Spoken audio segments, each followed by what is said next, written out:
This hasn't been getting a lot of coverage, and the coverage that it has been getting hasn't been very good, so let's talk about the trail derailment in East Palestine, Ohio.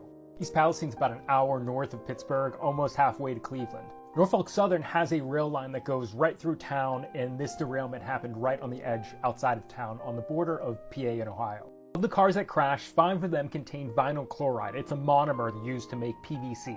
The reporting on this has gotten vinyl chloride confused with polyvinyl chloride, the polymer made out of vinyl chloride. Now, the reason that this distinction is really important is vinyl chloride is very hazardous and very flammable. Polyvinyl chloride is a plastics that's used in like everything. The other thing about vinyl chloride is that it boils at 8 degrees Fahrenheit, so it's shipped in its liquid form. Meaning that when these trains crashed and these started leaking, they weren't just leaking liquid, but they were spewing boiling gas.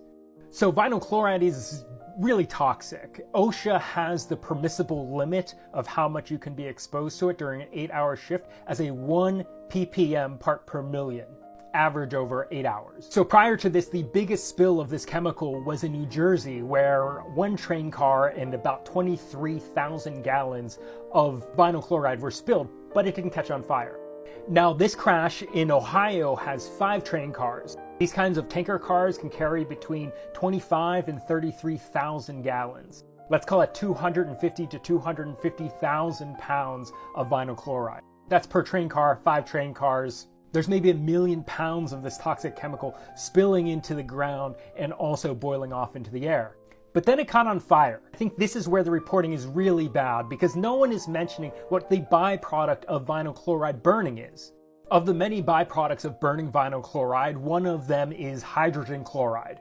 Hydrogen chloride is really unstable and latches onto water, like just water vapor in the atmosphere, and that turns into hydrochloric acid. So right now, government officials from the railroad, both the governor of Pennsylvania and Ohio are calling burning off the 1 million pounds of this stuff a success, but not mentioning that it means that we have hundreds of thousands of pounds of acid in the air, potentially. Now, ever since engineering school, I've studied a lot of industrial accidents. I just find it really fascinating, and organizations like the Chemical Safety Board, NTSB, and OSHA all have like really good reports available to the public. I think as a designer, it's really good to learn about mistakes. When looking at these kinds of industrial disasters across time, there are a couple things that are pretty universal across all of them. 1, the responsible party, in this case, Norfolk Southern Railway, always plays down the reality of the situation. Politicians also just repeat the same lines, and then news outlets just repeat the same. So all we're hearing is the responsible party's word.